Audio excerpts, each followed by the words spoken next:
Hi ಸ್ನೇಹಿತರೆ, ನಮಸ್ಕಾರ ಎಲ್ಲರಿಗೂ. ಕರ್ನಾಟಕ ಲೋಕಸೇವಾ ಆಯೋಗ KPSC ಕಡೆಯಿಂದ ಮತ್ತೊಂದು ನೇಮಕಾತಿ ಅಧಿಸೂಚನೆಯನ್ನು ಹೊರಡಿಸಿದ್ದಾರೆ. ಗ್ರೂಪ್ ಬಿ ಹುದ್ದೆಗಳಿಗೆ ಆನ್ಲೈನ್ ಮುಖಾಂತರ ಅರ್ಜಿಯನ್ನು ಆಹ್ವಾನಿಸಲಾಗಿದೆ. ಒಟ್ಟು ಹುದ್ದೆಗಳು HK ಮತ್ತು ನಾನ್ HK ಅಂತ ಮಾಡಿದ್ದಾರೆ.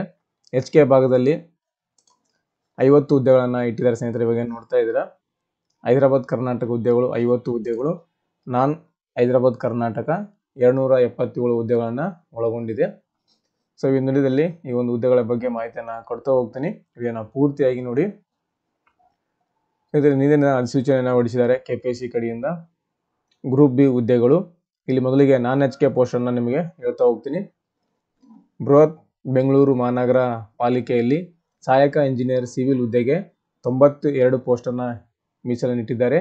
ಗ್ರೂಪ್ ಬಿ ಹುದ್ದೆಗಳು ಅದೇ ರೀತಿಯಾಗಿ ಜಲಸಂಪನ್ಮೂಲ ಇಲಾಖೆಯಲ್ಲಿ ಸಹಾಯಕ ಇಂಜಿನಿಯರ್ ಸಿವಿಲ್ 90 ಹುದ್ದೆಯನ್ನು ಮೀಸಲನ್ನು ಇಟ್ಟಿದ್ದಾರೆ.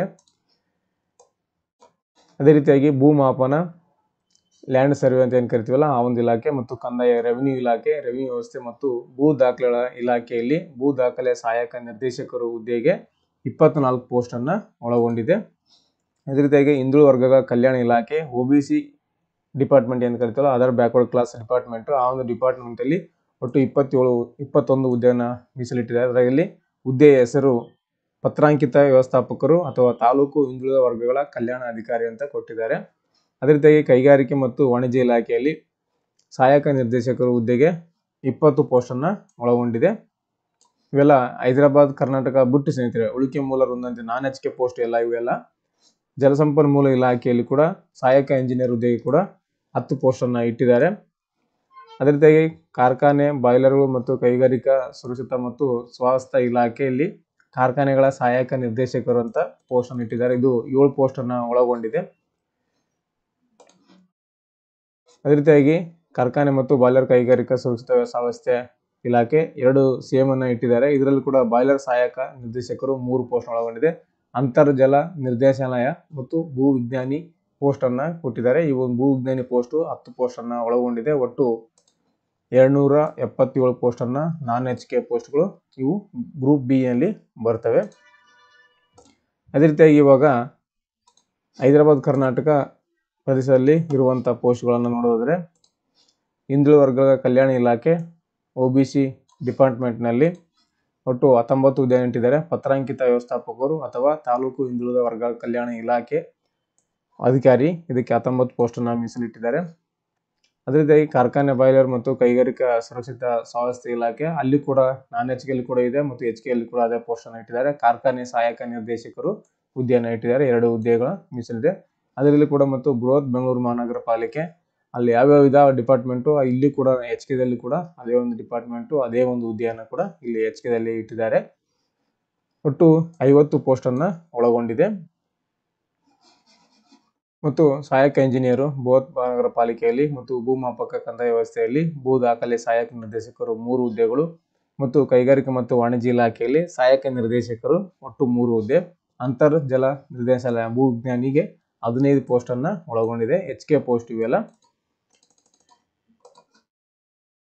ಸೊ ಇದಕ್ಕೆ ಆನ್ಲೈನ್ ಮುಖಾಂತರ ಅರ್ಜಿಯನ್ನು ಸಲ್ಲಿಸೋ ದಿನಾಂಕ ಕೂಡ ಇಲ್ಲಿ ಕೊಟ್ಟಿದ್ದಾರೆ. ಅರ್ಜಿ ಸಲ್ಲಿಸಲು ನಿಗದಿಪಡಿಸಿರುವ ದಿನಾಂಕ 15/4/2024 ಅಂತ ಕೊಟ್ಟಿದ್ದಾರೆ. ಅಂದರೆ ಮುಂದಿನ ತಿಂಗಳು 15ನೇ ತಾರೀಕು ಈ ಒಂದು ಆನ್ಲೈನ್ ಮುಖಾಂತರ ಅರ್ಜಿ ಪ್ರಕ್ರಿಯೆ ಪ್ರಾರಂಭ ಆಗುತ್ತೆ. ಅರ್ಜಿ ಸಲ್ಲಿಸುವ ಕೊನೆಯ ದಿನಾಂಕ 14/5/2024 ಅಂತ ಕೊಟ್ಟಿದ್ದಾರೆ. 1 ತಿಂಗಳ ಕಾಲಾವಕಾಶವನ್ನು ಕೊಟ್ಟಿದ್ದಾರೆ ಆನ್ಲೈನ್ ಮುಖಾಂತರ ಅರ್ಜಿ ಸಲ್ಲಿಸೋಕೆ. ಶುಲ್ಕ ಪಾವತಿ ಕೊನೆಯ ದಿನಾಂಕ, ಆನ್ಲೈನ್ ಪೇಮೆಂಟ್ ಮಾಡುವ ಕೊನೆಯ ದಿನಾಂಕ ಅವತ್ತಿದೆ. ಯಾವ ದಿನ ನಿಮಗೆ ಆನ್ಲೈನ್ ಅರ್ಜಿ ಕೊನೆ ಆಗುತ್ತೋ ಅವತ್ತೇ ದಿನನೇ ಆನ್ಲೈನ್ ಪೇಮೆಂಟ್ ಮಾಡುವ ಕೂಡ ಕೊನೆಯ ದಿನಾಂಕ 14/5/2024 14/5/2024 ಕೊಟ್ಟಿದ್ದಾರೆ. ಸೊ ಅದಾದಂಥ ಸ್ಪರ್ಧಾತ್ಮಕ ಪರೀಕ್ಷೆ ದಿನಾಂಕ ತಾತ್ಕಾಲಿಕ ಅಂತ ಕೊಟ್ಟಿದ್ದಾರೆ. ತಾತ್ಕಾಲಿಕವಾಗಿ ದಿನಾಂಕ ಅನೌನ್ಸನ್ನು ಮಾಡಿದ್ದಾರೆ. ಇದು ಚೇಂಜಸ್ ಕೂಡ ಆಗ್ಬೋದು. 25/8/2024 ಅಂದರೆ ಒಂದು 3ರಿಂದ 4 ತಿಂಗಳು ನಿಮಗೆ ಓದೋಕೆ ಟೈಮ್ ಸಿಗುತ್ತೆ ಅಂತಲೇ ಹೇಳ್ಬೋದು.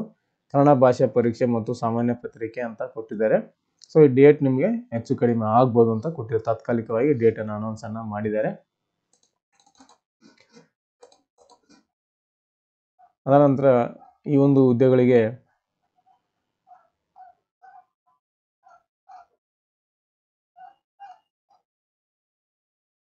ಆನ್ಲೈನ್ ಪೇಮೆಂಟನ್ನು ನೋಡೋದಾದರೆ ಗ್ರೂಪ್ ಬಿ ಹುದ್ದೆಗಳಿಗೆ ಆನ್ಲೈನ್ ಮುಖಾಂತರ HK ಆಗಿರ್ಬೋದು, ನಾನ್ HK ಪೋಸ್ಟ್ಗಳಿಗೆ ಅರ್ಜಿಯನ್ನು ಸಲ್ಲಿಸಬೇಕಂದ್ರೆ ಸಾಮಾನ್ಯ ಅರ್ಹತೆ ಅಭ್ಯರ್ಥಿಗಳಿಗೆ 300 ರೂಪಾಯಿನ ಇಟ್ಟಿದ್ದಾರೆ. KPSCನಲ್ಲಿ ಪ್ರವರ್ಗ 2A 2B ಥರ್ಡ್ Bಗೆ ಸೇರಿದ ಅಭ್ಯರ್ಥಿಗಳಿಗೆ 150 ರೂಪಾಯಿಯನ್ನು ಇಟ್ಟಿದ್ದಾರೆ.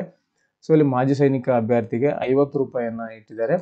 ಪರಿಶಿಷ್ಟ ಜಾತಿ ಪರಿಶಿಷ್ಟ ಪಂಗಡ ಪ್ರವರ್ಗ 1 ಅಂಗವಿಕಲ ಅಭ್ಯರ್ಥಿಗಳಿಗೆ ಶುಲ್ಕ ಪಾವತಿಯಿಂದ ವಿನಾಯಿತಿ ಇದೆ ಅಂತ ಕೊಟ್ಟಿದ್ದಾರೆ. ಯಾವುದೇ ರೀತಿ SC/ST ಕ್ಯಾಟಗರಿ 1 ಮತ್ತು ಅಂಗವಿಕಲ ಅಭ್ಯರ್ಥಿಗಳಿಗೆ ಯಾವುದೇ ರೀತಿ ಪೇಮೆಂಟ್ ಇರುವುದಿಲ್ಲ, ಶುಲ್ಕ ಪಾವತಿಯಿಂದ ವಿನಾಯಿತಿ ಕೊಡಲಾಗಿದೆ. ಅಲ್ಲಿ ಸೂಚನೆ ಕೂಡ ಕೊಟ್ಟಿದ್ದಾರೆ ರೆಡ್ ಅಕ್ಷರದಲ್ಲಿ. ಒಂದಕ್ಕಿಂತ ಹೆಚ್ಚು ಹುದ್ದೆಗಳಿಗೆ ಅರ್ಜಿ ಸಲ್ಲಿಸುವ ಅಭ್ಯರ್ಥಿಗಳು ಅರ್ಜಿ ಸಲ್ಲಿಸುವ ಪ್ರತಿ ಹುದ್ದೆಗೂ ಪ್ರತ್ಯೇಕವಾಗಿ ನಿಗದಿಪಡಿಸಿದ ಶುಲ್ಕವನ್ನು ಕಡ್ಡಾಯವಾಗಿ ಪಾವತಿಸತಕ್ಕಂತ ಕೊಟ್ಟಿದ್ದಾರೆ. ಒಂದಕ್ಕಿಂತ ಹೆಚ್ಚು ನೀವು ಅರ್ಜಿಯನ್ನು ಸಲ್ಲಿಸ್ತಾ ಇದ್ದಾರೆ ಹುದ್ದೆಗಳಿಗೆ, ಅಲ್ಲಿ ನೀವು ಪ್ರತ್ಯೇಕವಾಗಿ ನಿಗದಿಪಡಿಸಿದ ಶುಲ್ಕವನ್ನು ಕಡ್ಡಾಯ ಪಾವತಿಸಬೇಕಂತ ಕೊಟ್ಟಿದ್ದಾರೆ. ಒಂದಕ್ಕಿಂತ ಹೆಚ್ಚು ನೀವು ಅರ್ಜಿಯನ್ನು ಸಲ್ಲಿಸಿದರೆ ಎಲ್ಲ ಒಂದು ಅಪ್ಲಿಕೇಶನ್ ಕೂಡ ಸಪರೇಟ್ ಆಗಿ ಶುಲ್ಕವನ್ನು ಪೇ ಮಾಡಬೇಕಂತ ಕೊಟ್ಟಿದ್ದಾರೆ. ಮತ್ತು ಒಮ್ಮೆ ಶುಲ್ಕವನ್ನು ಪಾವತಿಸಿದ ನಂತರ ಅದನ್ನು ಯಾವುದೇ ರೀತಿ ಸಂದರ್ಭದಲ್ಲಿ ಹಿಂತಿರುಗಿಸಲಾಗುವುದಿಲ್ಲ ಅಂತ ಕೊಟ್ಟಿದ್ದಾರೆ.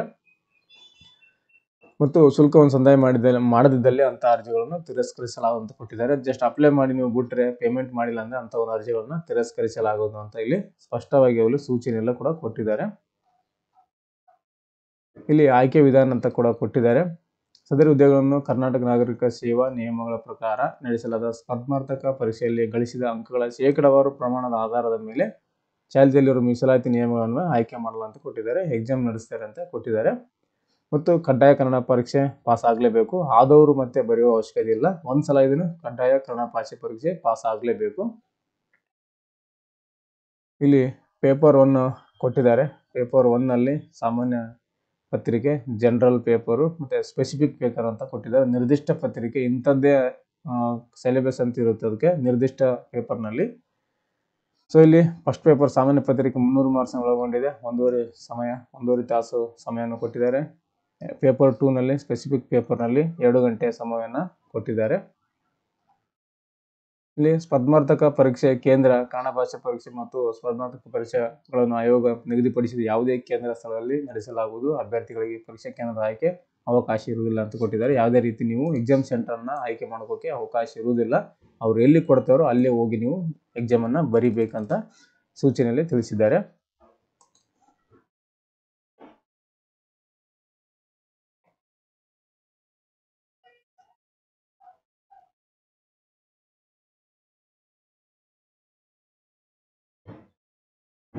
ಇಲ್ಲಿ ಶೈಕ್ಷಣಿಕ ವಿದ್ಯಾರ್ಥಿಯನ್ನು ನೋಡೋದ್ರೆ ಈ ಒಂದು ಹುದ್ದೆಗಳಿಗೆ ಗ್ರೂಪ್ ಬಿ ಹುದ್ದೆಗಳಿಗೆ ಅರ್ಜಿ ಭರ್ತಿ ಮಾಡಲು ನಿಗದಿಪಡಿಸಿದ ಕೊನೆಯ ದಿನಾಂಕದಂದು ಅನುಸೂಚಿಯಲ್ಲಿ ನಮೂದಿಸುವ ವಿದ್ಯಾರ್ಥಿಯನ್ನು ಹೊಂದಿರಲೇಬೇಕಂತ ಕೊಟ್ಟಿದ್ದಾರೆ. ಲಾಸ್ಟ್ ಡೇಟ್ ಮುಗಿದ್ರೊಳಗಾಗಿ ನಿಮ್ಮ ಒಂದು ಕ್ವಾಲಿಫಿಕೇಶನ್ ಮುಗಿದಿರಬೇಕಂತ ಕೊಟ್ಟಿದ್ದಾರೆ.